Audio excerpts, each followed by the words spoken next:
Time for another Smoke with Blame. So, I just had this idea. This is going to be like record time that I came up with an idea in my head to the time that it's on YouTube. But this one is from a previous idea. I had these wireless circuits before. So I mentioned how I broke down the computer into its fundamental components. One of the things I did was try to build like this wireless, like a circuit board, but it's wireless, so it doesn't have any like metal to pass through. It passes all of its information wirelessly from one receiver to the next receiver. So it's like a circuit board of receivers basically. And and in this roundabout or this experiment, I was trying to transmit more than just electricity, trying to transmit, quantum or like sonar, lidar, like look into all the radiational sort of uh, anything that transmits particles in any sort of way, different types of particles. I'd like to try to transmit all types of particles ultimately with my beamer, right? So anything that transmitted particles, I built up this wireless circuit board so we could transmit and follow the particles around and stuff like that, and do stuff with particles and do experiments with particles. See, one of the first things that I didn't know about computers is how they worked. Like, I was wondering, like, when electricity passes through things, what are they doing? Are they indenting electricity? Are they putting a mark on electricity and then reading it, or what are they doing? And it's sort of like indenting it. I think it's sort of like a timed indentation, because electricity goes, it does things like reverse directions and voltage and amperage and the frequency of the electricity, like the beat, the pulse of the electricity change. So there's a lot of things that you can do to electricity to ultimately create an electrical signal, and that's essentially what you're doing, is like indenting electrical signals and timing them. I think that's ultimately what a computer is kind of doing. But anyway, so this one was trying to transmit more than just electricity. So trying to do this sort of stuff to all types of particles, all types of particle streams that you can create or find or manufacture. And and what I was wondering is, like, by creating this wireless circuit board, this would be great for particle collision effects for the gauntlet. This would be great for tracking and trying to understand particles in the gauntlet and trying to do different particles. And creating like I've had this conductive gel, and this, like, you can create a circuit within this like 3D printer of conductive gels where you connect gels together. You could create like a wireless photo gel. Like, if my light absorption changer is built with photo technology, right?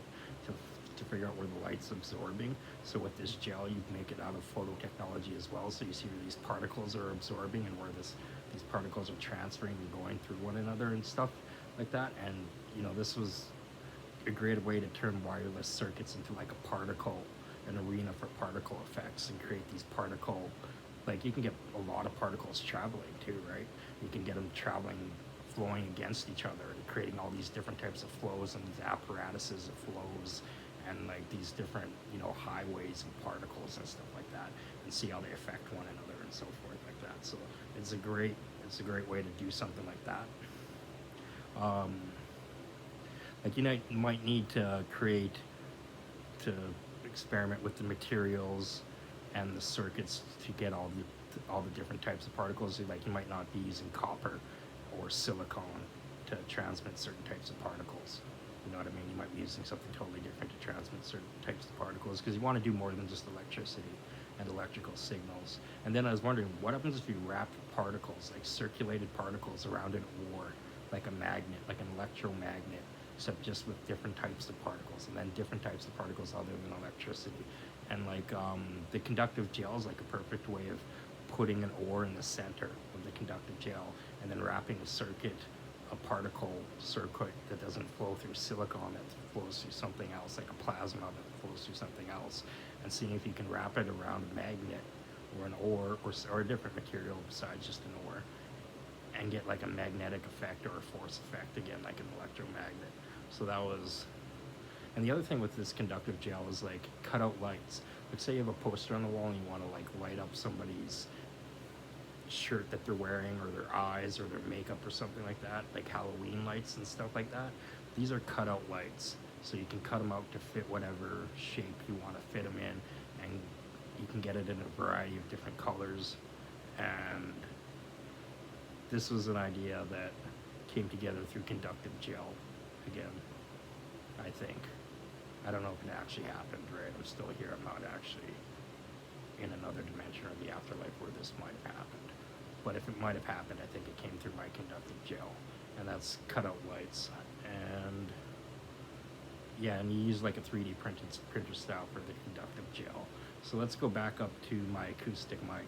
My acoustic mic was a big one, because this is back, as I was saying earlier, how I didn't know exactly how computers were working and what exactly they were doing to work. Same with a microphone. I didn't understand how a microphone worked, or how somebody was crazy enough to invent a microphone in the first place and get that thing to work. And I saw the show on a TV, how the guy invented a TV. Holy, I didn't understand anything. I had no idea how he figured out what he figured out to get the first TV working, and I'm not too sure what that technology is that he ended up developing, but like that is like the first invention that I didn't understand anything. It's a miracle that the TV came to fruition, because that guy is just crazy that like like he's pulling some stuff out of the blue and getting it to work. You know what I mean? It's so the acoustic mic was my attempt to make a microphone without electricity. We're talking about broadcasting other signals than electricity. This is like the same sort of deal, except this was even less than that. This was just air. So if you notice, if you take two cans and connect them to a string, you can talk to the other person on the other side of the string. So we're going to see if we can take this and amplify this string, run this string through filter paper, and then put it through like an amplified version reverberator, on, and try to amplify the string. We're also going to try to take like a microphone shell and do different things, like shape the microphone cone, the cone shape differently, and like put things like metal or different minerals or materials at the back to sort of edge your voice a little differently and have it stick out, or sort of like, you know, any way that you adjust the acoustic nature of this microphone is going to have an effect on your voice, right? So you're trying to make these unique acoustic natured microphones, like these unique caverns of reverberation and stuff like that echo, and or maybe you don't want echo, but like that definitely carry a sound or even amplify a sound, like a cavern that amplifies a sound. That's another thing we're looking at, like blowhorns. Blowhorns are the big horns, like you blow into it and it gets louder, right? So you blow horn into a cavern that carries an echo sound, but it reverberates so loud that at the other end it's even louder than when you started. And you take that even louder sound and you put that into a blowhorn, and then you blowhorn that. And basically what it led to is creating like an acoustic amphitheater, where we're like doing air pressure and caverns and, you know, filter paper to strings, and we're doing all these unique kind of creative artistic things to get an acoustic sound, and then amplify it through like the giant blowhorn that is the acoustic auditorium. So exactly, so this is, I always work with Z. Z's that little guy on an Electron that works way faster than we do. So Z got the acoustic mic blowhorn working, and with some of those ideas that I just shot back to you there. So another thing that I had an idea for earlier was for augmented reality. If you were to take augmented reality and do it all on a black background to create a cinematic effect, to black out your entire surroundings, and then do the augmented reality art on top of a black background instead of a reality background, you could do cinematic things with augmented reality is one of my ideas. And like this came from when I was trying to do it on a white background, trying to do things on a white background to give that Fortnite Mario color.